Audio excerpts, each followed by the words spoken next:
Hi everyone, I'm zoomed in because I'm gonna be working on another 3 looks 1 palette video. So today I have the new release from Menagerie Cosmetics. It arrived in the mail today. Well, yesterday, but I was busy yesterday. So this is what it looks like. It's called the Sugar High Collection and it's inspired by the owner's sugar glider. I'm going to do 3 looks with this. I think it'll be a lot of fun. There's a lot of really pretty shades in here, and as you can see, it is now round pans. Now I personally preferred the square pans. I just really liked how nice and minimal and clean the square pans looked, but the circle pans seem to be a popular change that most people like, so I guess I'm just weird. So I think for the first look, I'm gonna use a combination of the pink and the green here.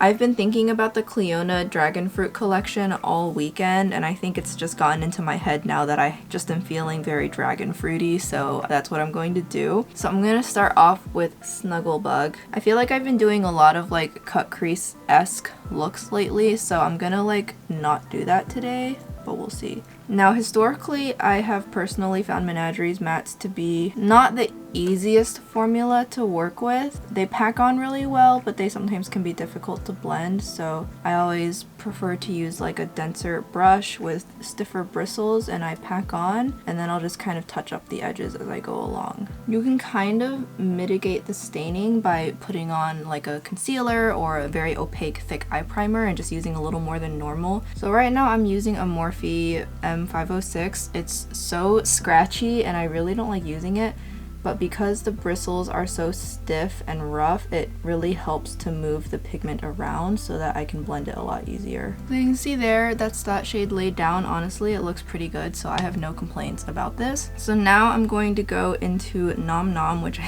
such a cute name.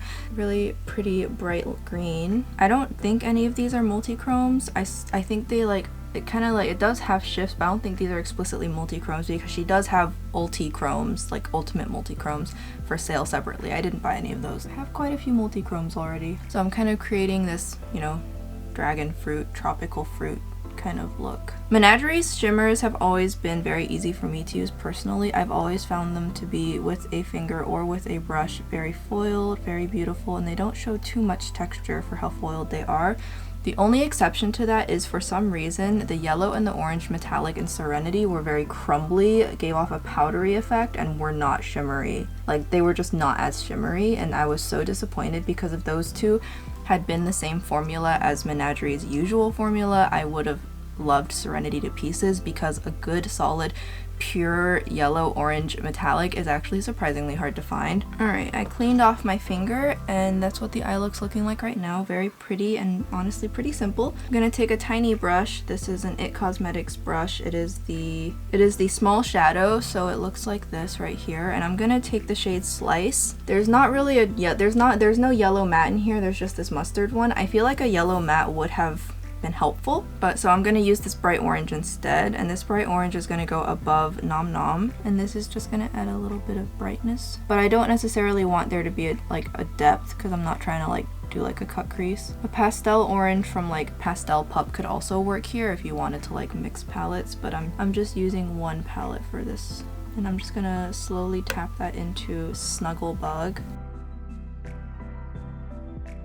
And then I'm also going to take Slice and start putting that on the lower lash line.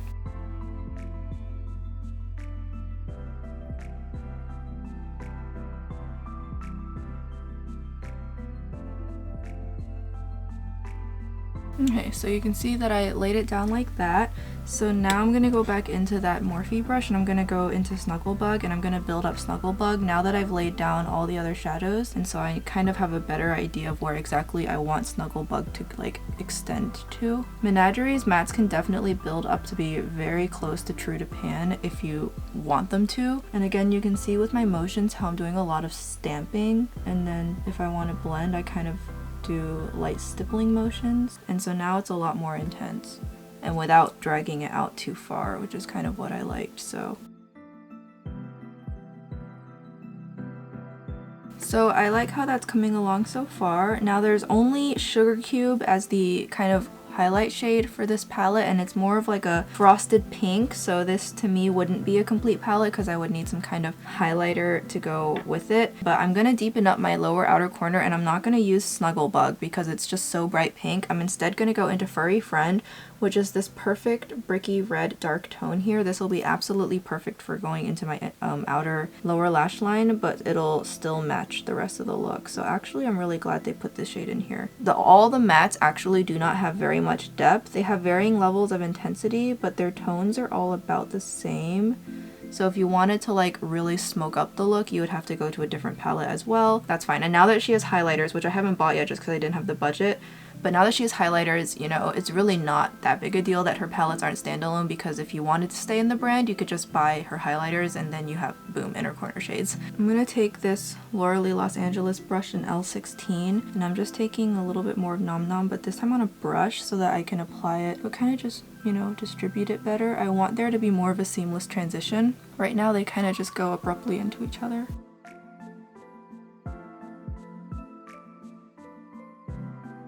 Yeah, that's better. And then I'm gonna take Nom Nom, and that's gonna go on my lower lash line. So I'm just gonna use the same brush just to save on brushes. This is not the ideal lower lash line brush. I'm getting some in my eye, but this is why I don't use pressed glitters, because I get eyeshadow in my eye all the time, and I would hate to think what would happen if I got a glitter into my eye. That would hurt so bad. Alright, so that's gonna be this eye look, and so now I'm gonna dip into something else completely to use for my inner corner highlight. And whenever I don't know what to do for that, my favorite thing to do is to just pull out Becca highlighter. And the one I'm gonna use today is one that I use probably too often, and that's going to be Becca Golden Mint. I think this is going to, you kind of tell with the mint, it's going to be perfect. So I'm going to take a Rephr 03, but yeah, I'm just going to pop Golden Mint on my inner corner.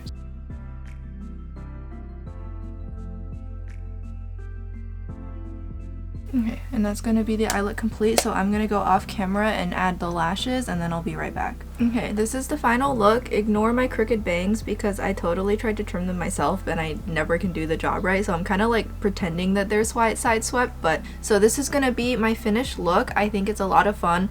I'm wearing a lip color I definitely don't usually wear. So I'm wearing the Ardell 815 lashes. These are probably my most favorite affordable lashes for monolids because they're short. They are voluminous, but they're short, so you can still see all of my eyeshadow, and I got these during the spring haul sale for like $4.89 or something like that, so like much cheaper than doe lashes. So that's the lashes, and then I did add a little bit of wing liner and some inner corner liner just to give the look a little bit more structure, because it's not super deep. Like, this is a very vivid look, but it's not a deep look. The liner really helps to kind of just add some contrast that otherwise would be completely lacking. And then so for my face, I contoured with the Hollywood contour wand.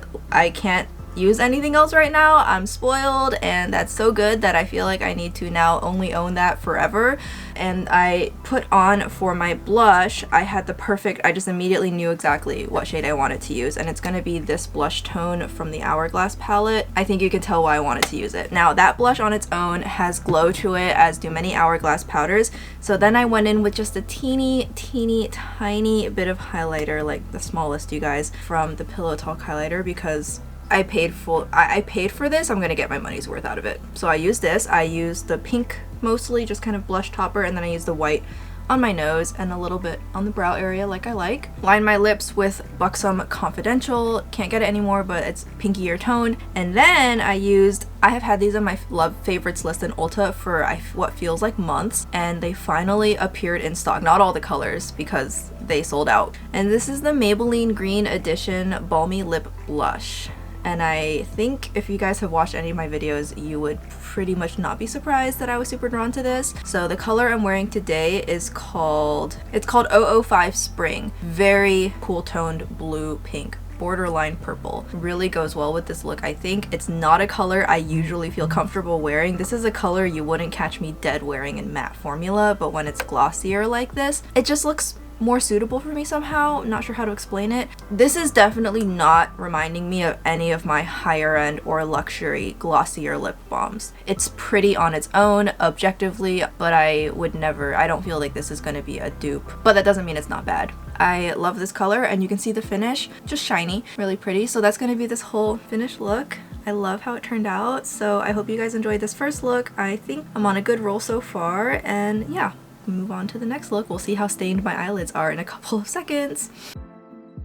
Hi everyone, this is going to be the second look. So for this look I want to go, and the reason I use Serenity is because I really want to play around with this top up here and this look. So I'm going to use mostly the top row. So what I'm going to do is I'm going to start with Sweet Varieties, and I'm just going to put this all over my eyelid. Oh, it's actually a little bit darker on my eyelid than it looks in the pan. It looked like a pastel blue in the pan, but it comes off more as like a true blue. Never mind, I don't think I have anything to worry about anymore. And I'm using a Blend Bunny B5. So this is gonna kind of just be the base shade that goes everywhere. And this shade is pretty easy to work with. I'm not really having any serious problems. Okay, so that's going to be a good start, and now I'm going to go into a smaller brush. It's going to be the Sigma E44, and I'm going to go into Yogurt Drop, and I'm going to just use this to add a little more color to the outer corner. Yeah, so again, Yogurt Drop also kind of is a little bit darker on my actual eyelid than I thought it would be, so that's a good thing. This palette here, Sugar High, is going to be kind of like the Circle Loco to Menagerie's Pastel Pup. And I'll definitely work on the transition later.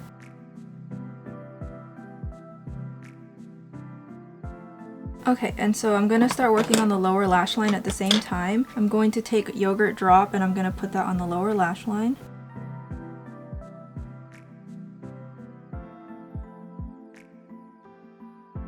So now I'm going to go straight into Falling with Style. I'm going to do kind of a vertical gradient thing so that it's concentrated around here, and then I'm going to blend it up into these lighter colors. That should help it look a little bit less like abrupt and weird, because as you can see, it's dark. It has a very dark base, but I definitely don't want this to like make my look too muddy, so I'm just going to focus it against my lash line like this, and then I'll blend it up and out, delicately using my finger. It is really pretty. I do really like it. And I'm not going to put it too much into the purple, and then I'll build up another layer closer to my eyeline. Because the other thing about shades like these is if you blend it out too much, you're going to start seeing the dark base come through, and then it looks really strange. So I'm just going to keep it like that. And now I'm going to put it on the other eye in much the same way. Yeah, so this is a really pretty shade. It feels more like it probably is closer to a duochrome, but it definitely gives off multi-chrome vibes, especially with that darker base. And then I'm going to go back in with more Sweet Variety, and I'm going to intensify above this shimmer. I always end up taking my eyeshadow pretty high up just because I don't have much lid space. I am going to use that little brush I used for Yogurt Drop earlier, and I'm going to go back in with Falling with Style and just add a little bit more. Make sure it's visible when my eyes are open. And by handling it carefully, I'm not really getting any significant fallout, which is nice.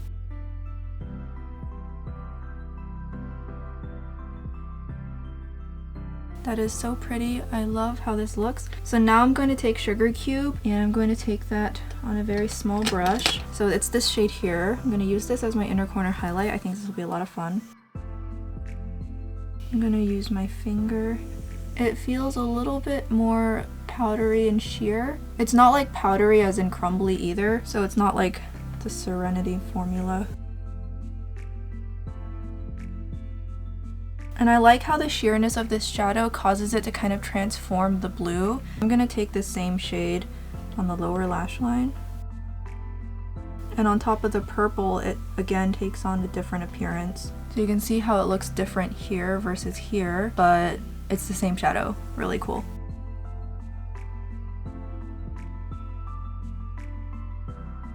Yeah, I love how that looks. So I'm gonna take a little bit of Sugar Cube on a finger, and then I'm just gonna dab it across the middle of my eyelid, just so that there's some dimension going on. You can see just the very mild difference that adds. Really pretty. Add in a little bit more purple.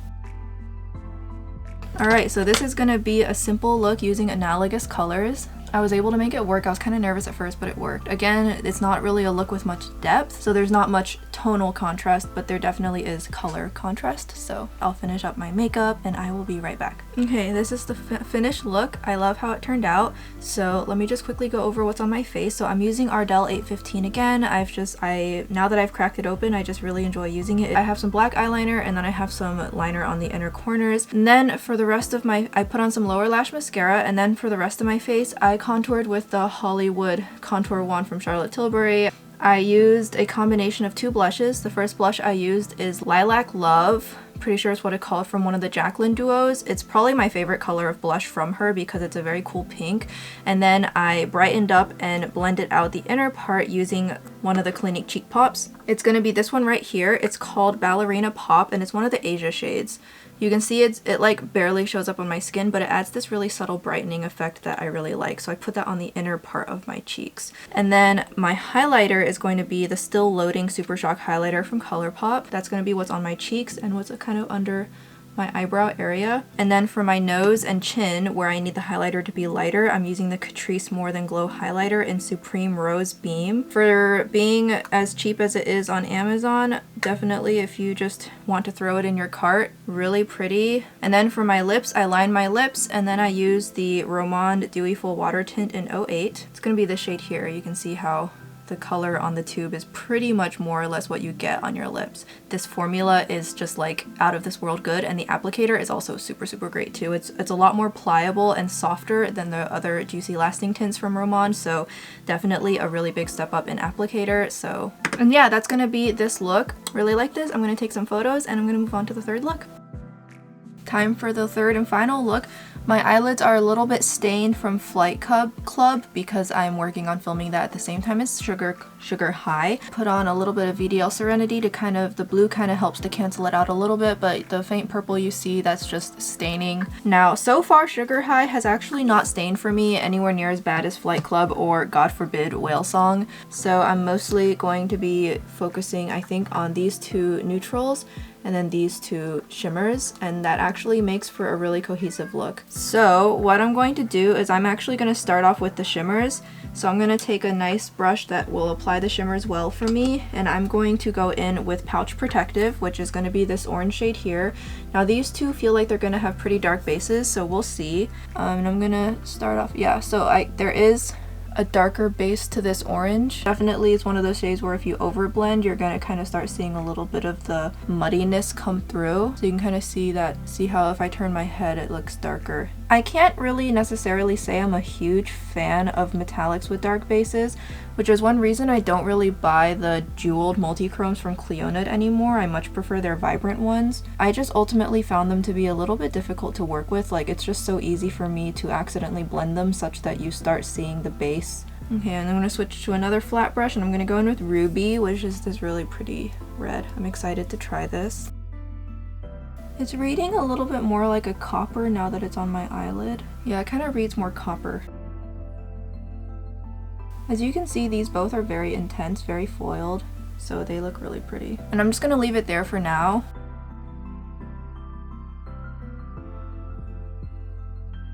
So my eyes definitely have a really fiery look to them, which I think is super cool. So this is going to be kind of the base upon which I'm going to build the mattes, and hopefully I don't screw this up too much. But I'm going to go in, yeah, I'll go ahead and go in with Joey, and I'm going to start with this, and then I'm going to use the bottom shade here on the outer corner, and hopefully it works. I think it's really cute that the owner of Menagerie actually made this based off of her own personal, like, pet. It always makes me wonder what colors my cats would have if my cats became, like, eyeshadow palettes or something. So you can see I'm just kind of carefully blending the matte into the shimmer, as opposed to doing the shimmer, blending the shimmer, because I don't want the shimmer base to come through too much and muddy up the whole look. I'm focusing on using the matte, and I think it's working pretty well. And I'm gonna start doing the same thing but on the outer corner.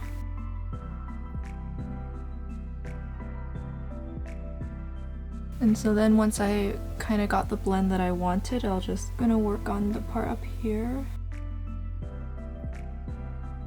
And I do kind of want it to be a little bit darker out here. I know it's not, Furry Friend is not super dark, but I do want it to be a little bit darker.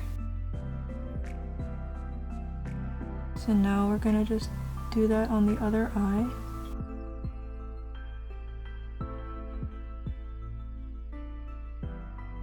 So that's kind of more or less what I'm going for. It's kind of just work on any patchiness I might be seeing. So that's what that's looking like, and now I'm just going to take a little bit more of each color, make sure it's still visible.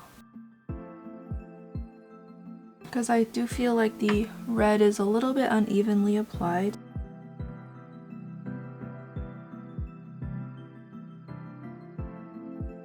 Okay, I think that looks a lot better now. You can really see how those shadows have just such an interesting kind of dimensionality to them with the darker base. So now onto a smaller brush, and I'm going to take Furry Friend and put that on the outer corner.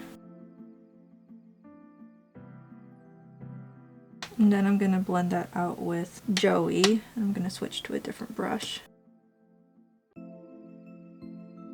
Okay, so now that just leaves me with trying to decide where to place the purple. I kind of want to see what'll happen if I use it on the inner corner, like what if I had a really brilliant inner corner. So I'm going to try that. I mean, worst case scenario, it looks terrible. I think it'll be fun though. It feels like it's a little bit less creamy and a little bit more powdery like Sugar Cube. Yeah, so it almost feels borderline fluorescent with how bright it is, and it actually I think will work really well.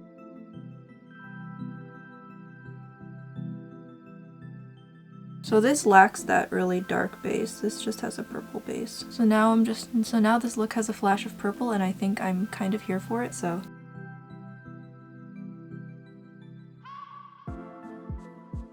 Definitely kind of has that purple, blue, white kind of feel. I like this a lot. Okay, so this almost could have been a failed experiment, but I got lucky this time and it was not a failed experiment. Sometimes I try stuff like this and it just ruins the entire look. So a little bit of Sugar Cube, and I'm just gonna use it as like a glitter topper.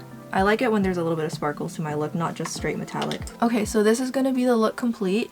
I think it turned out really well, and I think I did a pretty good job with blending the outer corner, so that helped a lot, and of course, wild, crazy inner corner. So I'm gonna put on the rest of my makeup, I'll be right back, and I'll also summarize my experience using Sugar High. Okay, this is the finished look. I don't think my face came together today. I made a couple mistakes along the way, so my face is a hot mess, but from far away, it's hard to tell, so we'll just go along with that. Yeah.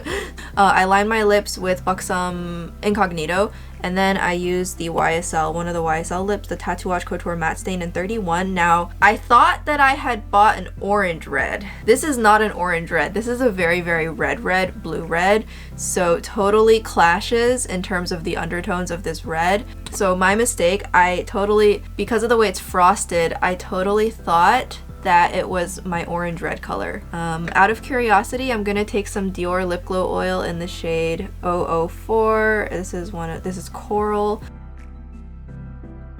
It also feels really nice too because my lips are really dry.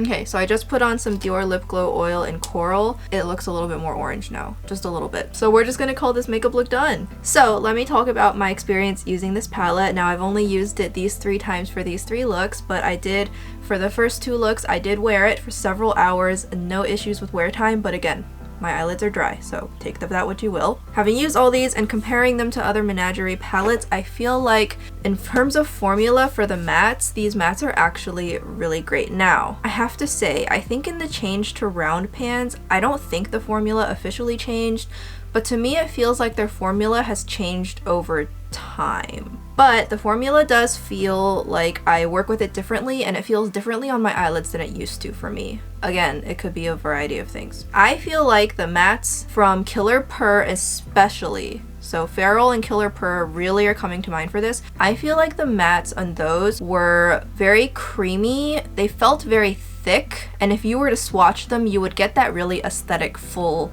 pigment swatch without having to swipe like 5 billion times. Especially not because I'm also concurrently filming Flight Club at the same time as this.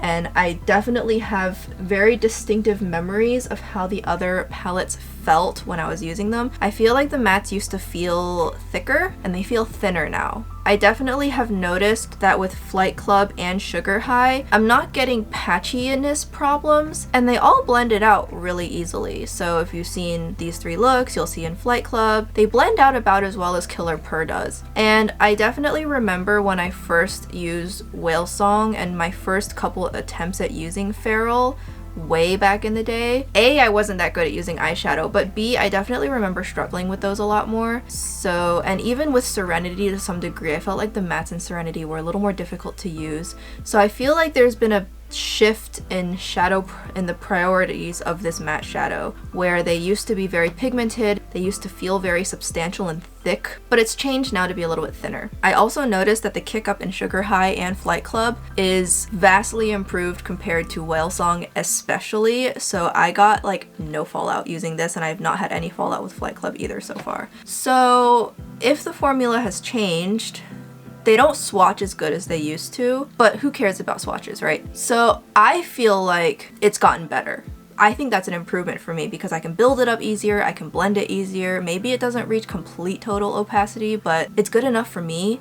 If I really wanted like ultra vivid editorial makeup, I mean, you might as well just go grab yourself a liquid or cream shadow or face paint or something and go with that. Now I will say they have 2 shimmer formulas in here, it feels like, where these here, so these plus the green with that darker base, these are that really creamy, foiled, smooth, metallic. Very creamy, very foiled, very smooth, but no sparkle, sparkle, sparkle. Versus this one and then this one down here are a little bit more crumbly. They feel a little bit drier, and when you put them on your eyelid, you're going to get a little bit more sparkle and a little bit less foil. So I've definitely interacted with these 2 before. I feel like in Serenity, the orange and yellow being so crumbly just kind of ruined my ability to really enjoy that palette versus the more foiled metallics that they historically have had in like Feral and Whale Song and stuff that have just been like blow my mind good. I definitely feel like their shimmer formula has come a long way since Feral, because I don't think Feral is as wapow as Whale Song, and Killer Purr is really nice, and so far my experience with Flight Club has been really good, and Sugar High I feel like just took that to whole new heights. Now I personally don't like dark based metallics, so I can't really say for sure that these metallics are going to see a lot of use from me because I just have a lot of trouble working with them. Now granted, as I work more with eyeshadow, I'm hoping to improve, but at this time the metallics kind of intimidate me just on the basis of me having issues with dark based metallics. So if that's you, do keep in mind the sheer number of dark based metallics in this palette and kind of consider if that's for you or not, because I do find that they have a learning curve and they're not forgiving if you fail. I think this is, in terms of formula, got to be one of their best releases yet. Now, if you're not into this kind of rainbowy color scheme, obviously this isn't for you. And personally speaking, I would rarely use this by itself. This is going to be definitely a color complement palette that I would use in conjunction with like Lorac Pro or like MAC Wedge or something, you know. And obviously like a highlight shade, because this doesn't really have an inner corner highlight for me besides the pink one. I think it's really fun though. I definitely have enjoyed my time with it so far, and formula speaking, I don't think there's any problems with this, and in fact I could totally see this being a really great complement palette. In terms of similarity, how redundant is this palette? I don't really think it is. I think it pulls bits and pieces from all the other palettes, but not in a way that it feels redundant, because like for example, this lavender up here, it's darker than the lavender in Pastel Pup by a long shot, and it's not as red as the purples in Flight Club. So I have Flight Club right next to me, I'll hold it up for you. So here you can see the color tone difference, and you see how this is so much more red based. And then in terms of like the other palettes, because the metallics have that darker base, there's really no real resemblance to other shimmers. Even the lime green one has a bit of a dark base to it, so it doesn't feel similar to Feral to me at all, and the formula is just so smooth and foiled. I would say that these 2 mattes here are reminding me of mattes from Killer Purr, but they're a lot more desaturated, a lot less yellow. And Killer Purr, for the record, Killer Purr is on its way to being retired, so then at that point that redundancy is lost. I think she was saying that Feral and Whale Song are on their way out too. So if all of those 3 palettes get knocked out of the lineup and it's just this Flight Club Pastel Pup, then you're not really seeing any redundancy at all. This becomes a very unique palette in their collection, and I hope they I really want to see them make a new neutral palette. I remember them posting in Instagram stories where they were talking about what animal does neutral remind you of, so I feel like that's kind of what they're working on, is maybe like a better version of Killer Purr. So yeah, I hope you guys enjoyed this video. I hope this helped you guys decide if you want to buy it or not. At this time, it is sold out at the time of this filming. It'll come back. Like, it's not limited edition like Serenity was, which just like poofed and never came back. This will come back multiple times. I don't think she said it's limited edition at all. It'll probably just be one of those where, again, it just gets retired when the demand starts to dwindle down. But in the meantime, that's gonna be it from me for this video. I really hope these 3 looks were helpful to you guys if you guys were on the fence about this, or maybe you just were looking for some colorful inspiration, which I'm more than happy to provide. And that's gonna be that from me. I am gonna see you guys in the next video, and yeah, lots more indie stuff to come. Lots more mainstream stuff to come. I mean, just lots of fun to be had on this channel. And I'll see you guys in the next video. Bye-bye!